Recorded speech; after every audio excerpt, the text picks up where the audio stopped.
Sister Tosin has gone ahead again and read the scriptures that I had in mind to read, which is Proverbs 22, verse 6. Train up a child in the way he should go, and when he is old, he will not depart from it.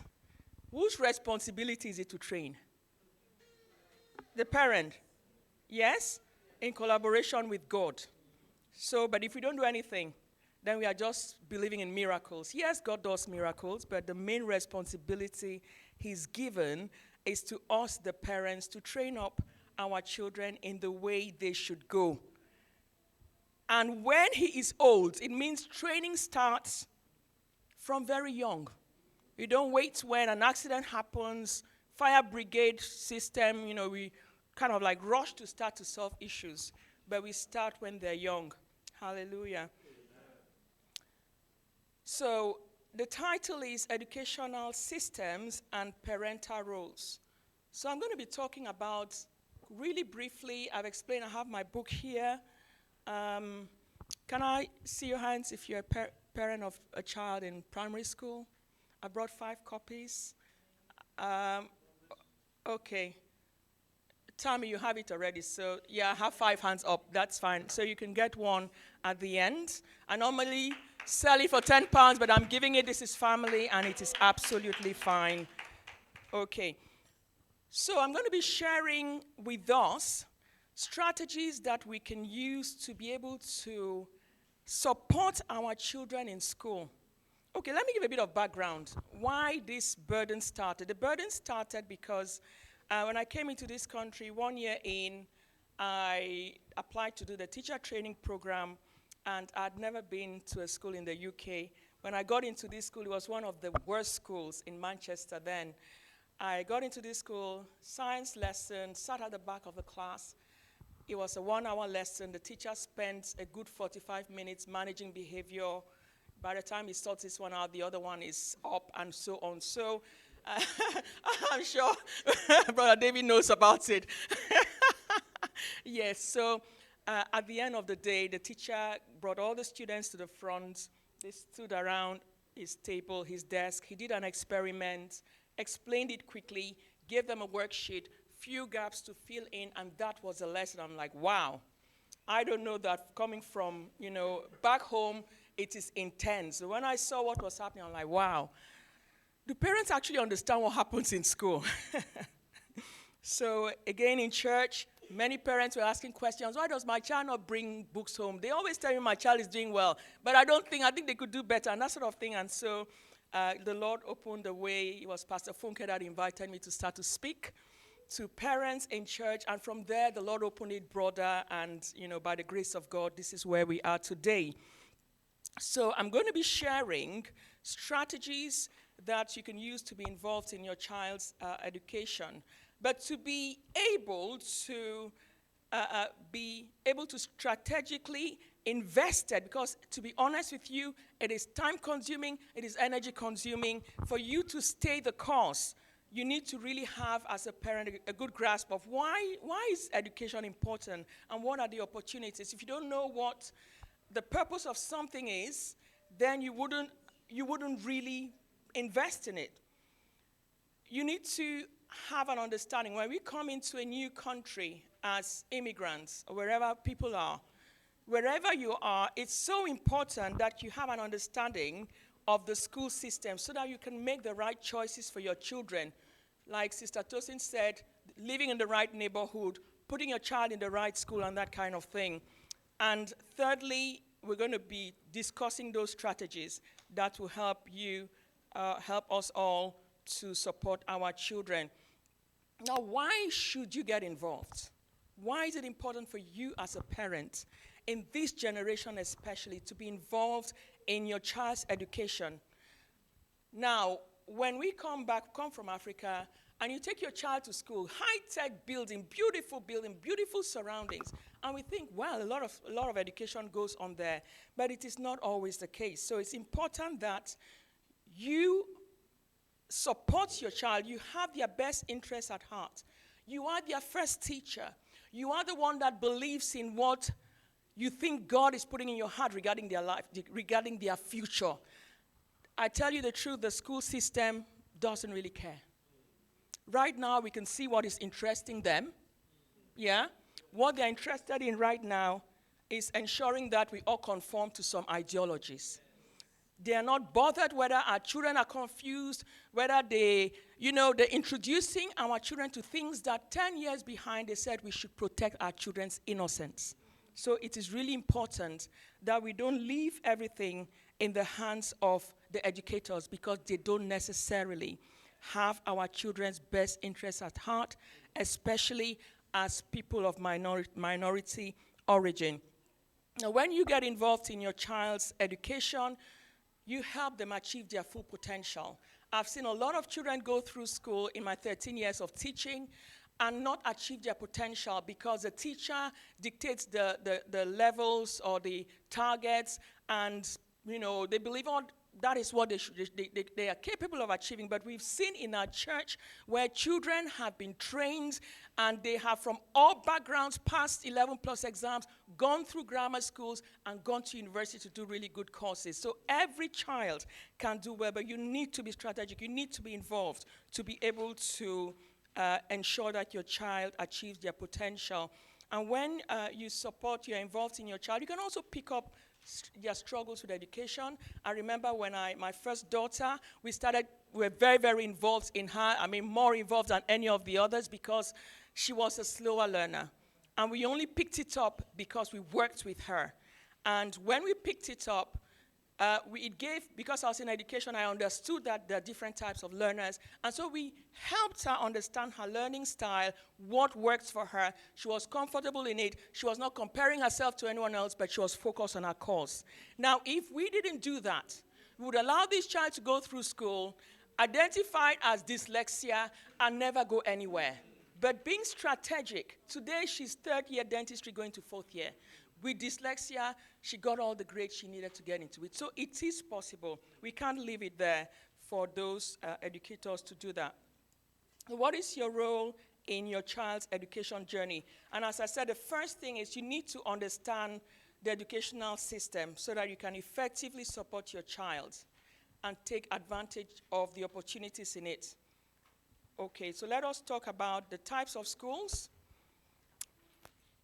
In the English educational system, there are state schools and there are independent schools. The state schools are non-fee paying. They are the schools within our community. They include the grammar schools. They include maintained boarding schools, the academies, and the faith schools, the community and foundation schools, and all of that. So for the independent schools and the selective schools, to be able to get entry into it, it is selective. It means that a child writes an entrance exam. I always say that if you have a child in primary school, would you not want them to have the best opportunity in life? When we look at the society in which we are, we see that the people at the top, when we look at our members of parliament and all those people, most of them, a lot of them went to really top educational settings. So it means that there's a reason for it, isn't it? So then the country, the system is very, very class-based. And we see people at a certain class moving away like here. They come and hide here so their children are not, mixing up with other people in deprived communities. It is strategic. And we've got to be strategic as Christians for us to be able to raise up children who fulfill Psalm 112. That our seed will be mighty upon the earth. We need to be strategic. So if you have a child in primary school, it's important. Give it a try. Don't just give up and say, well, my child is not bright enough. No, give it a try. Prepare them. Take them through the process of preparing them for the grammar school exams. Even for the independent schools, I say even if you think you can't pay school fees, there are two parents that I have encouraged. They believe their children were brilliant. They prepared their children. And one of them, the daughter, got 90% scholarship in Withington Girls. The other got 90% in Manchester Grammar for Boys. So it is better to, put it out there and allow God to do something to work. So let's prepare these children. If you have children in primary school, from year one start. The books are out there. The Bond books, the CGP books, the Sims and Schofield books, The resources are all online, free. Even if you have to pay for it, you're paying for something good. So get these children from year one, get the routines at home, get these children working hard, stretching them, so that they can maximize their potential. And then I'll mention that in church, the Central Church, we have a very, very successful 11 plus training center. So if you have children, year 4, 5, please take advantage of what we have here. From the time we started, the strength in our church is the way in which we pushed education. So our children grew up wanting to do well, and it is a very good thing. I don't think it's a bad thing at all. The second thing we need to understand is the structure of the school system. It's divided into primary, secondary, and college. I believe this is mostly for the new people. Sister Tosin told me there were some new immigrants into the country. So in primary school, you've got key stage 1 and 2, at the end of which they do a SAT exam. Please find out what they're doing. I've had parents whose children have done SAT exam. They didn't even know there was SAT exam. They just went into school. They don't really push them. They don't prepare them. They don't tell you to prepare them. The school is doing everything. And then eventually, the child gets a level, a grade in the SATs. And that SAT exam is usually used to make projections going forward. So it's so important that we understand how these things work so that we can support our children together with what the school is doing. Key stage 2 is years 3, 4, 5, and 6, and there is a SAT as well. So if your child is in year 6, they will be doing SAT. Again, very important for enabling them when they get to secondary school to be rightly put in the right groups. Secondary school is key stage 3 and 4. Key stage 3 is 7, 8, and 9. Key stage 4 is 10 and 11. At the end, they do GCSEs and a range of other vocational qualifications. And then sixth form or college is key stage 5, years 12 and 13. They do a range of qualifications, again, A-levels, national diplomas, NVQs, and so on. So it's important that you understand that so that at each stage, you know how to support your child and how to direct them. Some key things to understand about the school system is that, as I said before, the nature of the building does not reflect the quality of education a child receives. In fact, the most high-tech buildings are located in the most deprived places to give them an opportunity to be in a good environment, but there is very little learning going on. Very important to understand that. It's important to understand that children are set in ability groups. And the reason why the children are set in ability groups is to enable the teachers to teach them in such a way that they are able to, all students are able to access the curriculum. So if I taught in my lower ability groups, for example, I would teach using a different style, test them differently, and usually children in lower ability groups go on to do either foundation exams or the vocational path that they follow. But it's important to note that it's not set in stone. Your child can start in set 3 in a subject, and they can move on if they do well. And I also want to say that it's important to understand your child's learning style, especially if they're in a grammar school, it's different. In a private school, it's different, okay? My daughter was in set 3 in maths. In set 3 in maths, they just taught them, the target grades were still the A's and the A stars, but they taught them differently, slowly, so they could grasp it. And she ended up getting an 8 in it. So, but please pay attention to the group in which your child is. If they are in a state school, it's important to support them so that they move up the groups. Because usually within a typical state school system, if they are in a bottom set, that is where you have all the disruption. You have the children with dyslexia, ADHD, and so on, and very, very little teaching and learning goes on there, in honesty. So please support your children so that they can move up groups. It's important to know that a child's potential is not always maximized because of large class sizes, okay, compared to the selective side. Some more things, I'm going really fast because I'm looking at my time. Some more key things to understand. children are given subject-specific targets. You must understand what the targets are. Sometimes the targets are quantitative. It's a letter, F2. It means nothing. If I wasn't in education, if I'm not a school teacher in a certain school, and you tell me my child's target is F2, there may be a descriptor, please ask what it means. If possible, ask the teacher, numerically, what is F2 comparable to in terms of percentage? Now, if you know, it's like I tell my children, I go with the raw score. If you want to be a sure A star student, I go with the raw score. Because when they move grade boundaries up and down within the school, because most people don't do too well, then it doesn't give you the real picture. But if you know that you have 40% in a test, you've scored 40%, and they tell you it's a B, it means there's a 60% gap in either understanding or exam technique. So we need to try and fill in that gap. So please try and understand what those targets really mean so that you can now put systems in place to support your child.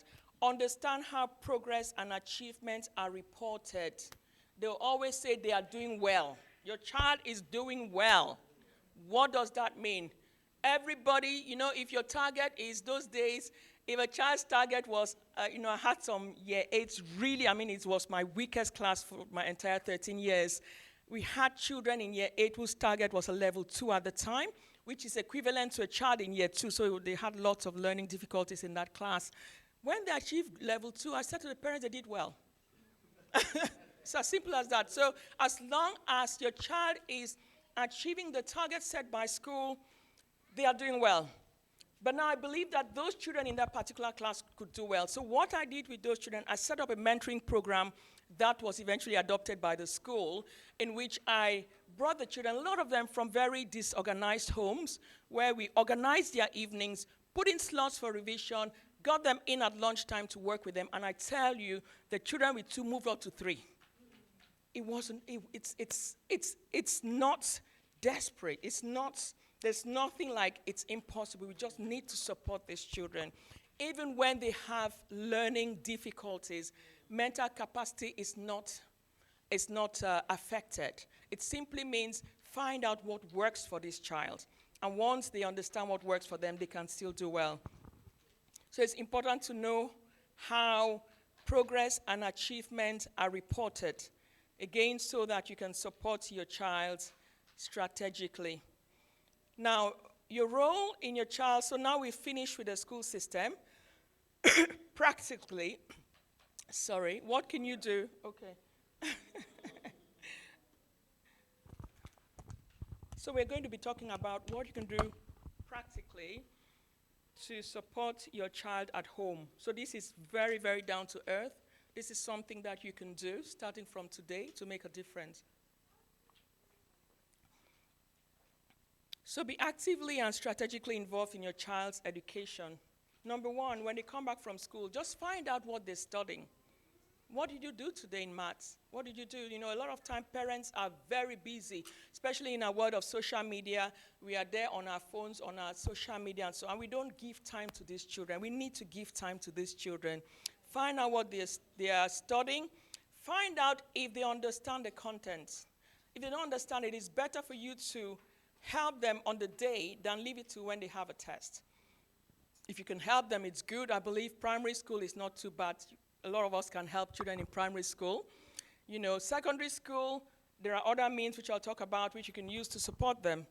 So make sure you are keeping in touch with what they're doing. Check their homework to make sure they've done it right. I remember when my children were younger, we would all sit down around the table. I was a teacher then, so while they're doing their homework, I'm sat there. My husband is sat there helping Jemima, and Joella was a lot younger. So we'll sit down around the table, and we'll let her do her homework. And then you check it, and everything is wrong.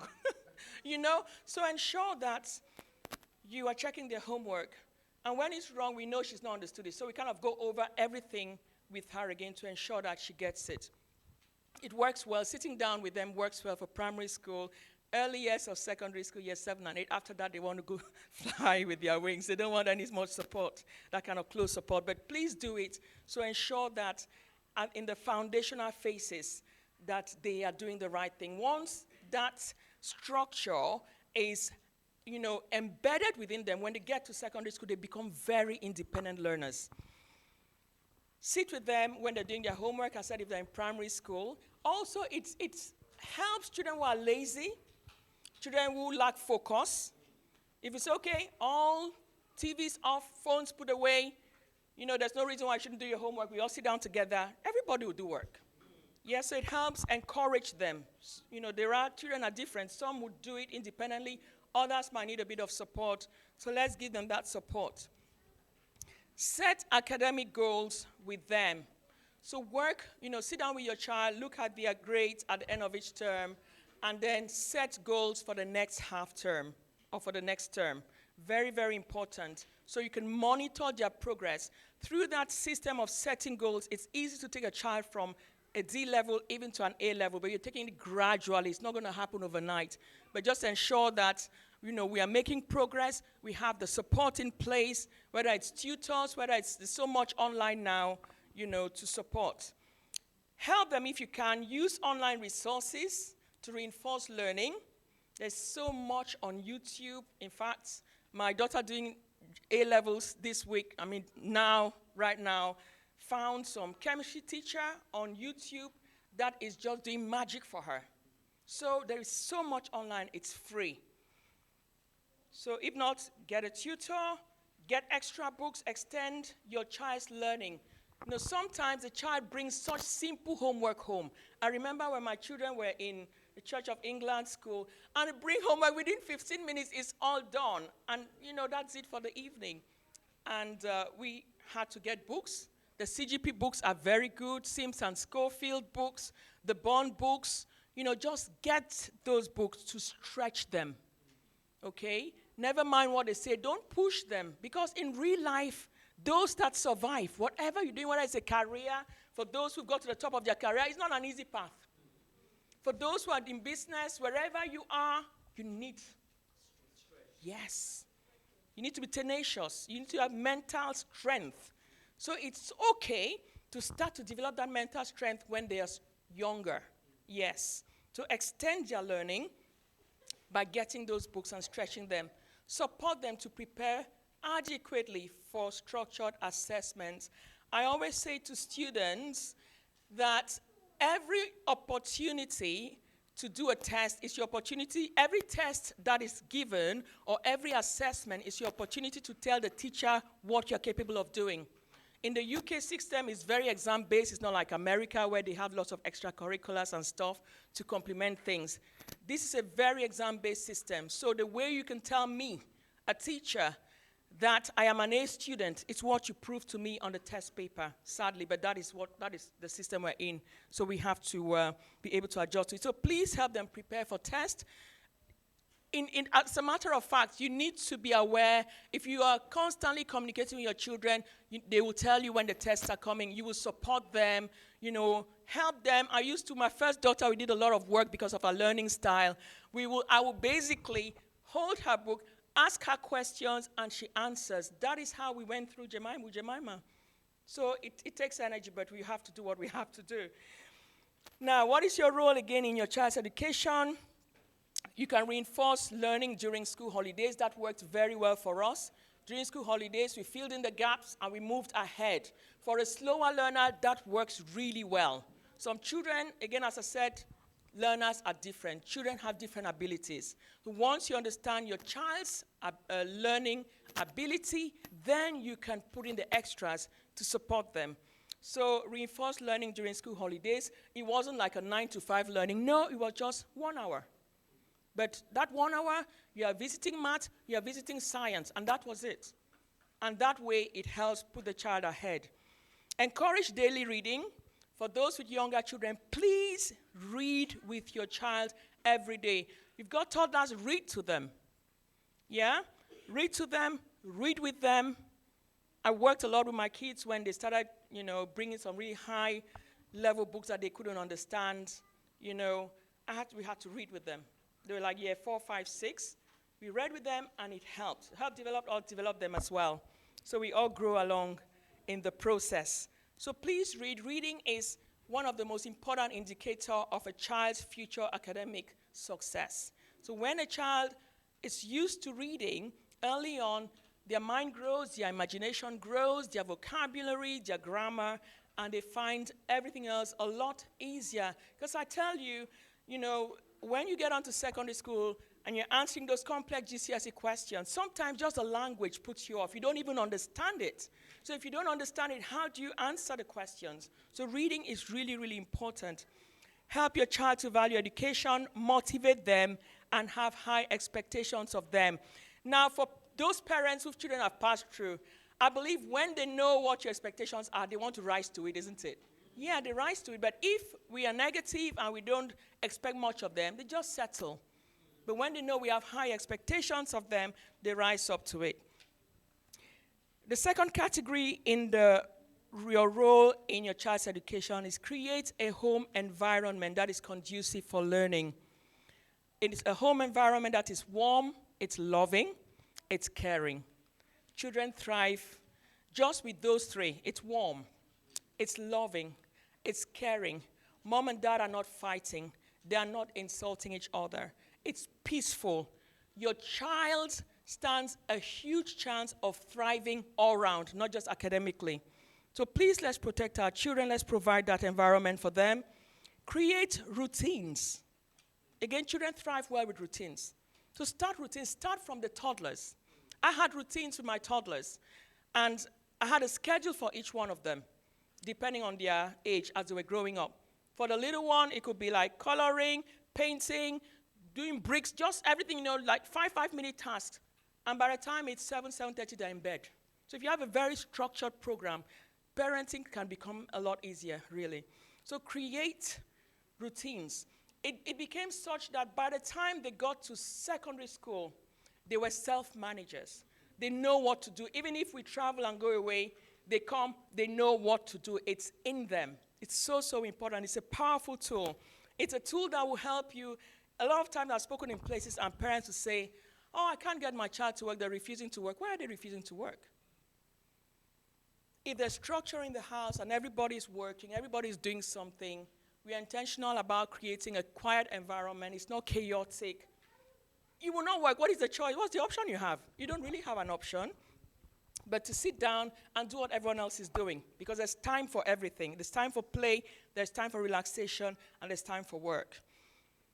Establish routines such as monitoring or setting limits on TV watching and technology. It's so bad, brethren. It's such an important thing. I don't believe in giving children phone in primary school unless they're walking to school. But please, there are many systems in place to monitor, to put restrictions on how much time they have access to their apps. Please put those restrictions. The statistics are so bad. Children, I can't remember the percentage when I researched last, of children by 11 who have been exposed to porn on their devices. And it's at home. It's at home. Maybe they go to school and someone tells them, just mentions a word. And they don't have their phones, they just search it. Once they search it and look at it, it comes up again. We know how it's set up. I know somebody whose child, during the lockdown, this was a 5-year-old child, went into school, they're using laptops, and a child that age, 5 years, introduced him to watching pornography in school on their iPads, because that is what they used to learn. And they were watching until the parents discovered it. It was really, really sad. So please, let's put the restrictions. My screen has gone off. Let's put a restriction. Let's limit how much time. Let's help them. Even though we put a restriction, dissociate from devices. Let them not be addicted. So take the devices from them. Let them have limited access. And to sort out the issue of fights, power struggles, before you hand your child a phone, for us, they sign contracts. They have terms of the contract. And if the term is broken, then you lose the opportunity to have your phone for a certain amount of time. So we don't tell them it is your phone. It is a family phone. And because the family phone, if they take it from you, don't say, it is my phone. No, it's a family phone. Okay. So get them to sign the contracts. Discuss your expectations. Create one. There's a lot of those contracts online, which you can use to give you ideas to create one that works for you, or one that you want to do. So please, let's limit time spent on technology. Create a quiet, there's a bit of talking. Thank you. Create a quiet, distraction-free environment for doing homework. So please, parents, when your children are doing homework, turn off the TVs.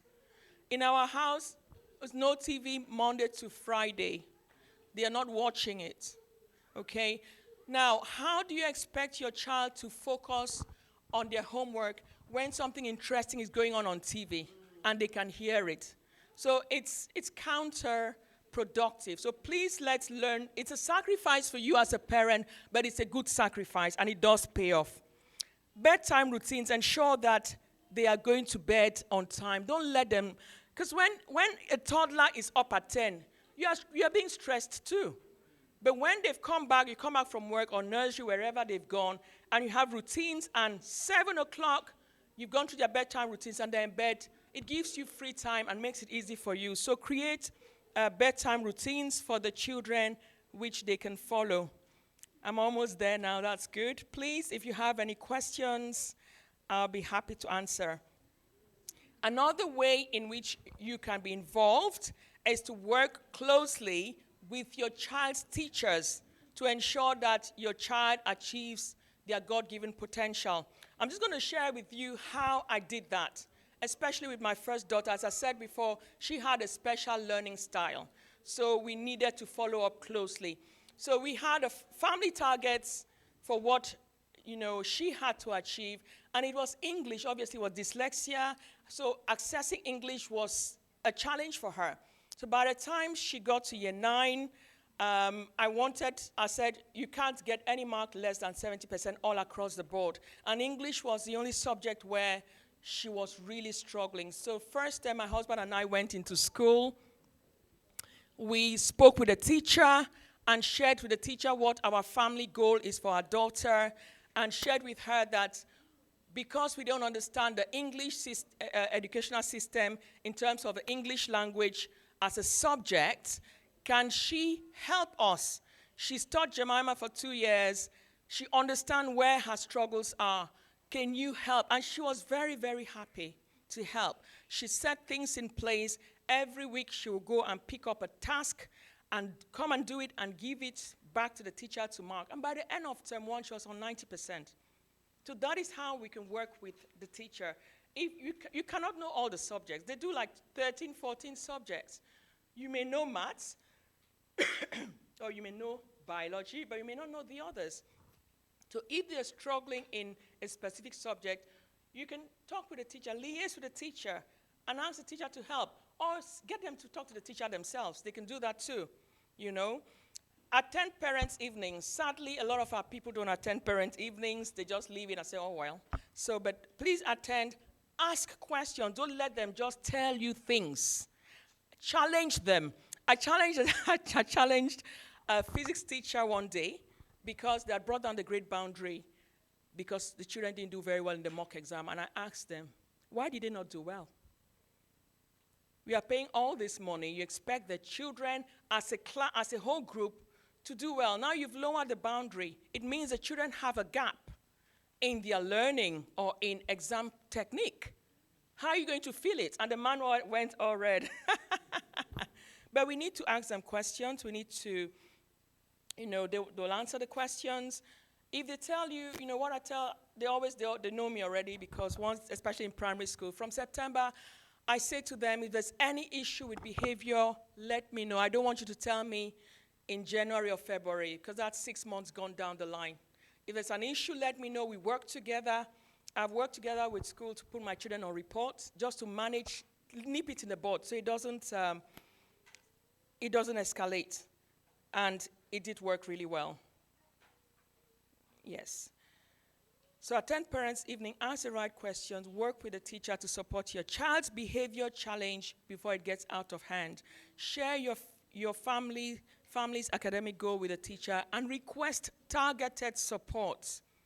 So that is what you can do. Make time for your children. Nurture a close relationship with your child. It is so powerful in parenting. Nurture a relationship, make time for them, make time for activities. Relate with them, not like dumb children, but like children who have a mind of their own, who can think, and we can get into a conversation, even if it's controversial, but we can still find a level playing field where we can get each other to understand ourselves. That is so, so important. When we have a relationship with our children, we become their greatest source of influence, despite all the noise that is going on around them. Finally, encourage them to be involved in extracurricular activities. It is so important. Let them learn a musical instrument. Let them get into sports. Let them get into little things. There's so much happening in schools and in communities. That is so powerful in helping them. You see children that do well in sports are really focused on it. It takes their mind off a lot of distractions happening around them. They want to do well. A lot of times they carry themselves really well because they think, I'm good at this. It raises their self-esteem, so I don't want to bring myself down. So please get your children involved in sports. Get them involved in a range of things to support their holistic development and their mental well-being, so they're not just book. We don't want children who are just book. We want children that have time to study. They have time to go into clubs and play their matches. My daughter Jessica, she's doing hockey right now, and she's so busy. She does like 3 different sessions a week. It keeps her so busy, which I think is good for her, but it's helped her to be so disciplined such that every time she uses it so that she doesn't fall behind on her schoolwork. So please, let's encourage them. Get them to do a range of activities, and they will discover which one they are really, really good at and which one they want to develop and take to the next level. Again, it takes investment of time, running around with them and things like that, but it does pay off. Praise the Lord. I hope someone has found something here useful, and I really pray that it is an investment. I say it's an investment that you don't regret when your children become adults. You are pleased with the way they turn out. And the Lord is going to help us all. He will grant us the grace to be able to raise up these children that He has given us. He's more than able. I don't know if there are any questions before I sit down. Okay, yes. For people who have questions, we're going to have a question and answer session just after the. We should do it now. No, it's going to be after the offering. So if you have questions, we do have some paper if you want to write it down. Some people have already written theirs down, and then once we ask the ones that are written down, then I'll go to the general audience. Is that okay, Auntie? Okay, so please let's clap for Auntie. She's really blessed us this morning. Yes, Auntie, if you can start.